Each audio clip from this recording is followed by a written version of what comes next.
Purchase కమిటీలో నిర్ణయాలు చేస్తారు, వాళ్ళే ఈరోజు ఎదురుదాడి చేస్తారు. ఇది మంచి పద్ధతి కాదు.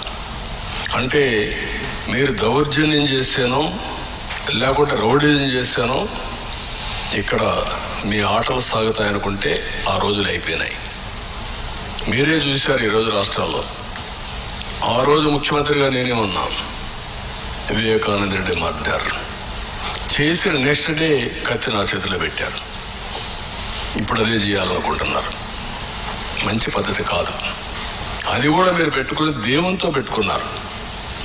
నాతోనే కాదు, దేవునితో పెట్టుకోవడం మంచిది కాదు. ఇది ప్రతి ఒక్కరు కూడా మక్కాకు పోవాలని ముస్లిమ్స్ అనుకుంటారు,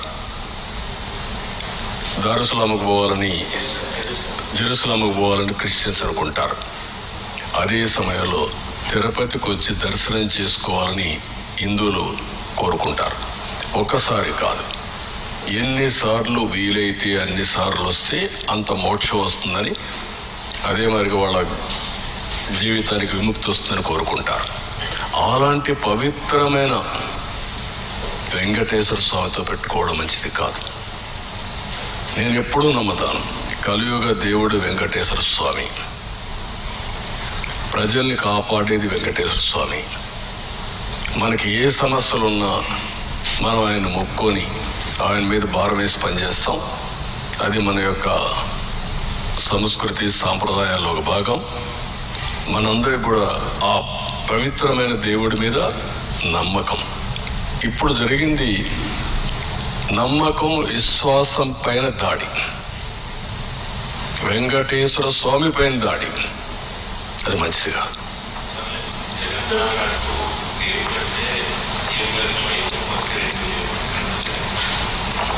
ఆయనకు వెంకటేశ్వర స్వామి మీద భక్తి ఉంటే మన తిరుపతికి వచ్చాడు కదా. నేనేం చెప్పాను, మీరు డిక్లరేషన్ పైన సంతకం పెట్టండి. అది వెంకటేశ్వర స్వామి టీటీడీ సాంప్రదాయాలు. అబ్దుల్ కలాం పెట్టాడు కదా, పెట్టి దర్శనం చేసుకున్నాడు కదా, ఆయనకు నమ్మకం ఉంది కదా. నువ్వు ఎందుకు పెట్టలా, ఎందుకు రాలా? Can you answer this? అంటే నువ్వు ఒక మతస్థుడు కావచ్చు, తప్పులేదు. వెంకటేశ్వర స్వామి దగ్గరికి రావడానికి ఎవరైనా సరే అన్య మతస్థులు నమ్మకం ఉందని సంతకం పెట్టాలి, డిక్లరేషన్ ఇవ్వాలి. నేను దర్శనం చేసుకోవచ్చు. ఎందుకు రాలేదు అంటే ఇప్పటి వరకు నువ్వు చేసిందంతా ఇవే కదా. వెంకటేశ్వర స్వామి నాకు ప్రాణభిక్ష పెడితే నాకు నమ్మకం లేదు, నువ్వు మాట్లాడతావా? అంటే ఏంటి, ఎక్కడికి పోతున్నారు మీరు? ఒక హద్దు, ఒక లిమిటేషన్స్ ఉంటాయి. బియాండ్ లిమిటేషన్స్ ఏం చెప్పినా ప్రజలు నమ్ముతారు, ఏం చేసినా నా ఇష్టం, అది కుదరదు. ఆ విషయం గుర్తుపెట్టుకోవాలి. అంటే దేవుని పవిత్రత కూడా కాపాడలేని అసమర్థులం కాదు మేము. నేను I'm very clear in this. నీ ఇష్ట ప్రకారం మీరు దాడి చేస్తే ఇక్కడ కూర్చొని ఓకే పర్వాలేదు ఇలాంటి భయపడి పారిపోయేదానికి సిద్ధంగా లేదు. ఆ మాట చెప్తాను.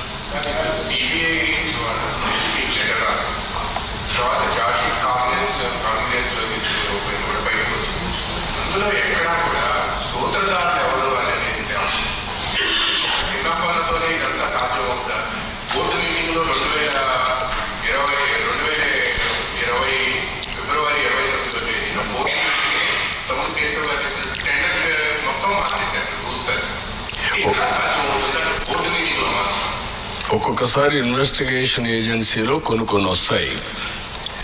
ఇక్కడ సిబిసిఐడి కానీ సిబిఐ కానీ ఇవన్నీ ఉంటాయి. అదే సమయంలో పార్టీలు are free to file in the courts. కాబట్టి అవన్నీ చేసి దోషుల్ని కాపాడడం, దోషుల్ని పనిష్ చేయడం బాధ్యతగా తీసుకుంటాం.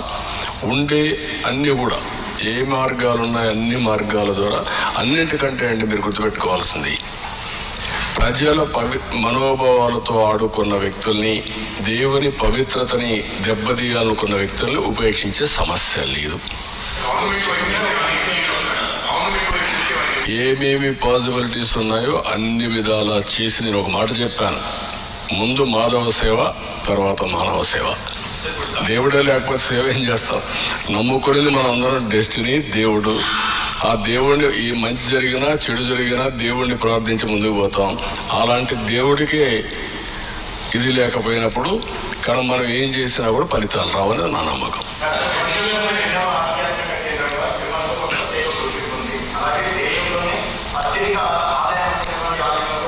ప్రపంచంలోనే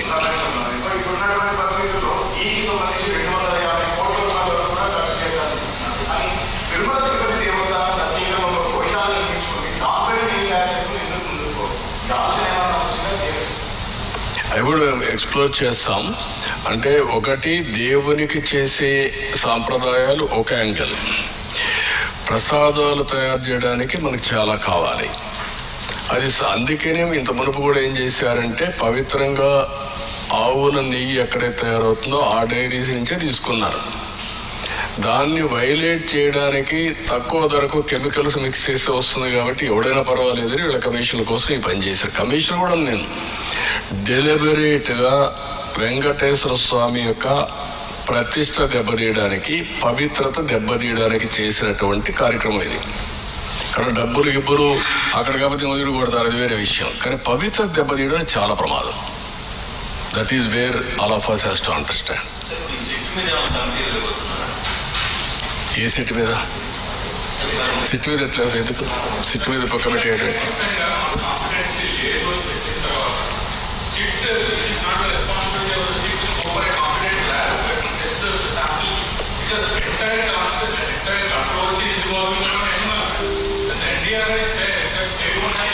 నేనేమంటానంటే ఎనిమల్ ఫ్యాట్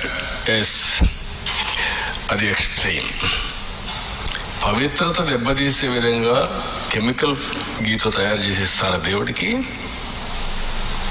మాట్లాడరు దాని గురించి. ఓకే, నువ్వు సిబిఐ చెప్పింది అంటున్నారు కదా, సిబిఐ చెప్పింది కదా కెమికల్స్ మిక్స్ అయినాయని, కల్తీ అని చెప్పారు కదా, పామ్ ఆయిల్ అని చెప్పారు కదా, నెయ్యి లేదని చెప్పారు కదా. ఎందుకు మాట్లాడు? మహాపాపం కదా ఇది. ఆ మహాపాపాన్ని గురించి క్షమాపణ చెప్పక్కర్లేదు దేవుడికి? తప్పుకి చెంపలేసుకోవడం పని లేదా? మీరు 7 కొండలు 2 కొండలంటే కాదు ఇది తప్పు అని చెప్పిన తర్వాత నేను దేవునికి మొక్కును, నేను వచ్చి మొక్కు తీర్చుకుంటానని చెప్పి తిరుపతి నుంచి పాదయాత్ర చేసి 7 కొండలు ఎక్కి దర్శనం చేసుకొని క్షమించమని దేవుడు కోరుకున్నాం. మీరు చేసిన తప్పుకు నేను క్షమాపణ కోరుకున్నాం. ఇప్పుడు ఎందుకోవరు మీరు? ఏమనుకుంటున్నారు మీరు? అంటే నిస్సహాయుడా వెంకటేశ్వర స్వామి? మనకు నమ్మకాలు లేవా? ఆ నమ్మకాన్ని వమ్ము చేయడానికి కానీ నమ్మకాన్ని దెబ్బతీయడానికి ఎవరండి? హూ ఆర్ యూ అని అడుగుతున్నా నేను. ఎదురుదాడి చేస్తారా మీరు? ఎవరిచ్చాడు ఈ ధైర్యం? నేను ఒక మాట చెప్పాను, మత సామరస్యాన్ని కాపాడుతాం, అదే మరి హిందూ మతం యొక్క పవిత్రతను కాపాడుతాం. టీటీడీలో కూడా అన్ని మతస్థులు ఉండడానికి వీలు లేదని చెప్పాను నేను. I'm very clear.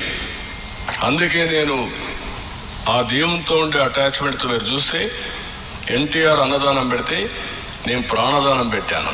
శ్రీవారి సేవకులు తీసుకొచ్చాం ఎక్కడికక్కడ దీన్ని ప్రమోట్ చేయడానికి. దేవాలయాల నిర్మాణానికి ఇంపార్టెన్స్ ఇచ్చాం. 5,000 దేవాలయాలు కడుతున్నాం. అన్ని క్యాపిటల్స్లో వెంకటేశ్వర స్వామి దేవాలయం కడతాం. ప్రపంచంలో హిందూస్ ఎక్కడంటే అక్కడ దేవాలయం కడతాం. దేనికోసం? ఒక భక్తుడిగా నాకు ఈ అవకాశాన్ని ఇచ్చినటువంటి వెంకటేశ్వర స్వామికి సేవ చేయడానికి. ఈ విషయం గుర్తుపెట్టుకోవాలి మీరు. అంతేగాని నా ఇష్ట ప్రకారం చేస్తాను, ఏమైనా చేస్తానంటే కుదరదు. ఇవన్నీ నేను అడుగుతున్నా, అక్కడవన్నీ మీరేం కాపాడతారు చెప్పండి? ఇక్కడుండే మీడియా పవిత్రత కాపాడరా మీరు? ఎందుకు పూజ రూపంలో పూజ చేస్తారు మీరు? I'm asking.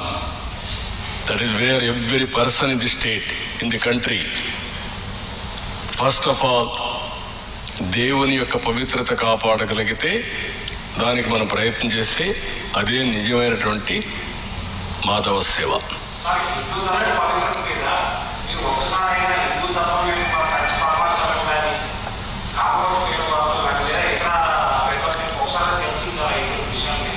ఈ విషయం మీద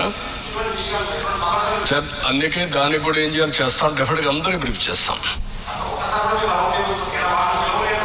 నేను చాలాసార్లు మాట్లాడుతూనే ఉన్నా. మొన్న కూడా కలిశాను, తిరుపతి కూడా కలిసి వచ్చా. కంచి కామకోటిని కలుస్తున్నాం, శృంగేరిని కలుస్తున్నాం, ఈవెన్ ఇంకొక ఈయన వస్తే ఆల్ స్పిరిచువల్ లీడర్స్ని కలుస్తున్నాం, ఆల్ రిలీజియస్ లీడర్స్ కూడా కలుస్తున్నాం.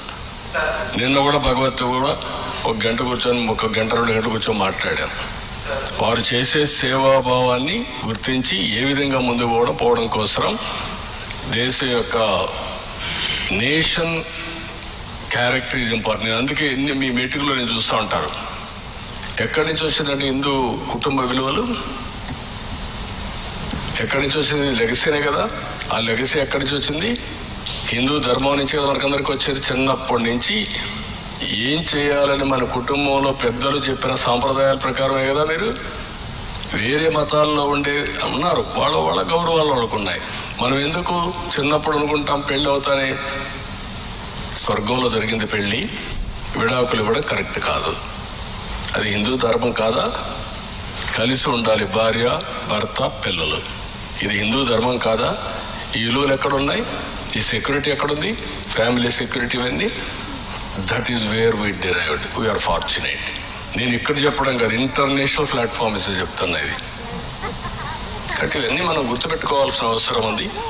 దీన్ని మనం కాపాడుకుంటూ ముందుకు పోవాలి.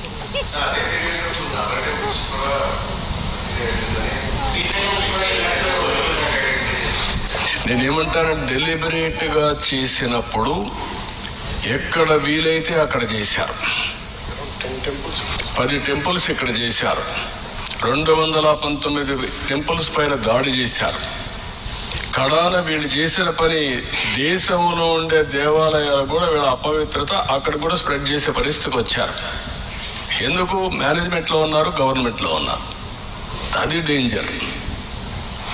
ఓసారి ఎవడో చిన్న ఆఫీసర్ తెలియకుండా చేస్తే వాడిపైన యాక్షన్ తీసుకుంటా. పరకామణి కేసులో సెటిల్మెంట్ చేస్తారా మీరు? ఏంటండి? దేవుని విషయంలో దొంగతనం జరిగిందంటే మీరు సెటిల్మెంట్ చేసి ఇటీవల వస్తే దాన్ని సమర్థిస్తారు. ఏముందండి, అతను తీసుకున్న డబ్బుల కంటే ఎక్కువ ఇచ్చాడంట అంటే ఏం మాట్లాడతారండి? First of all you don't have any belief.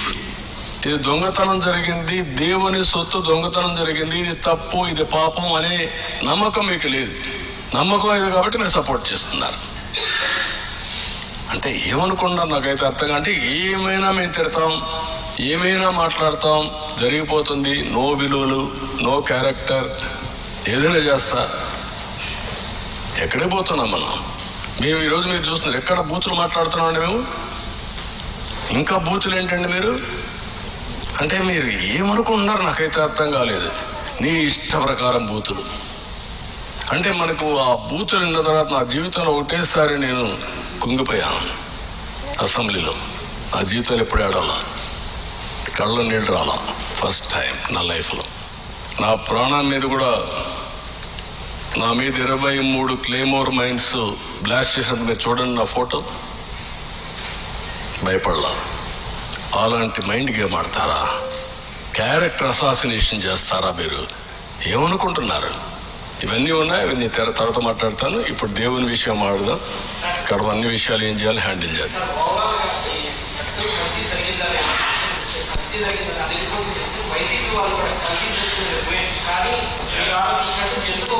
నేను అడిగేది ఏంటంటే ఎక్కడుంది అది అంటున్నా. లేదని ఎక్కడుంది చెప్పు. ఆ మాస్కి స్ట్రైట్ క్వశ్చన్, ఎక్కడుంది? నీకు రహస్యంగా ఏమన్నా చెప్పారా? రాత్రిలో కాలం వచ్చిందా నీకు? నువ్వు నమ్ముకున్న దేవుడు చెప్పాడా? What are you talking? అంటే మర్యాదగా చెప్తే వినాలి, అంతేగాని నేను నా ఇష్ట ప్రకారం ఆర్గ్యూ చేస్తాను అడ్డదుడ్డంగా అంటే కుదరదు. అవన్నీ all documents I'm placing before public. రేపు చార్జ్ షీట్ వస్తాను, అవి కూడా పెడతా. Every person in the state has to discuss about it, condemn, not only condemn. ఇలాంటి వాళ్ళు మాత్రం క్షమించరాని నేరం, మహాపాపం వీళ్ళు చేశారు. ఆ మహాపాపం చేసిన వ్యక్తుల్ని పనిష్ చేసే బాధ్యత అందరిపైన ఉంది.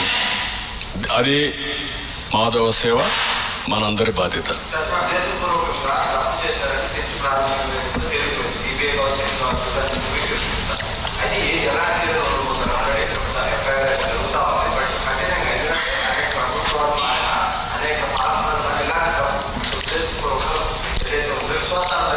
మీరే ఇన్ కోర్స్ ఆఫ్ టైం మీరే చూస్తారు.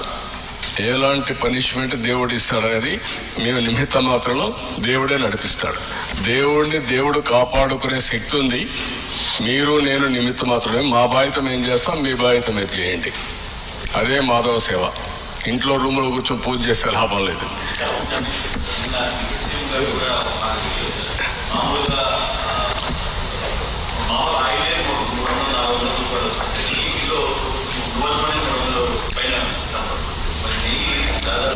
మీరు గుర్తుపెట్టుకోవాల్సిన ఇంటెన్షన్ ఏంటి? ఎలా వచ్చిందని కాదు. ఇక్కడ మీరందరూ కృత్రిమని ఇవన్నీ మాట్లాడుతున్నారు. అది కాదు. కెమికల్ కూడా చేశారు. దేవుణ్ణి అపవిత్రతం చేయాలి. అది ఒక మిషన్. వెంకటేశ్వర స్వామిని అపవిత్రం చేయాలి. పవర్ ఆఫ్ గాడ్ డ్యామేజ్ తగ్గించాలి. దానికి చేసిన కుట్ర ఇది మహాపాపం. అదే నేను చెప్పేది.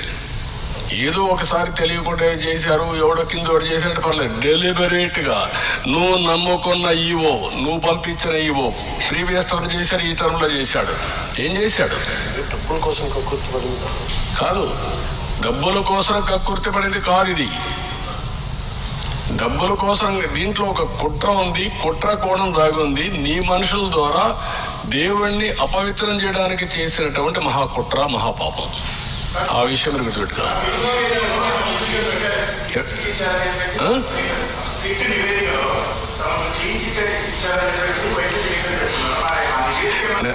కాదు, నేనేంటంటే ఇప్పుడు వాళ్ళు ఇచ్చిన రిపోర్ట్ మీకు ఇచ్చాను.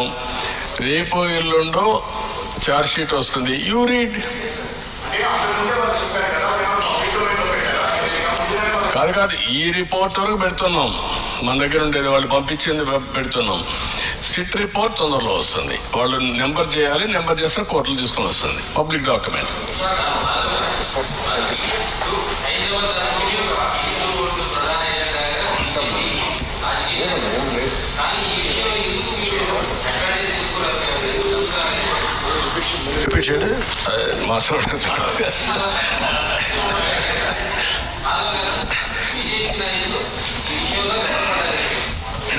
వెనకబట్ట ఏం లేదు. ఎప్పటికప్పుడు ఇష్యూస్ ని టేకప్ చేసి ముందుకు వెళ్తున్నాం. ఇప్పుడు మాధవ్ గారు పార్టీ మేము మా మంత్రి గారు ఉన్నారు, సత్య గారు, మేమందరం కలిసే ఇవన్నీ వర్కౌట్ చేస్తున్నాం. మొన్న కూడా సత్య గారు వీళ్ళంతా కలిసి ప్రెస్ కాన్ఫరెన్స్ పెట్టారు. ఆల్ ఇష్యూస్ లో పోతున్నాం. ఇప్పుడిప్పుడు ఈ రిపోర్ట్ వచ్చింది, మొన్నే వచ్చింది కాబట్టి మేము పార్టీలు కూర్చొని మాట్లాడుకున్నాం.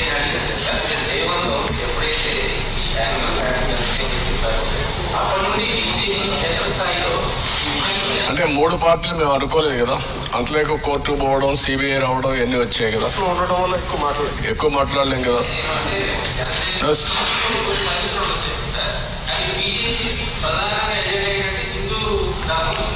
లేదు, మా ఎజెండా మీకు అర్థం కాదు. అందరూ భారతీయులందరూ సమానం. ఆ విధంగా ఆ యొక్క ఆలోచనతో ముందుకు వెళ్తాం.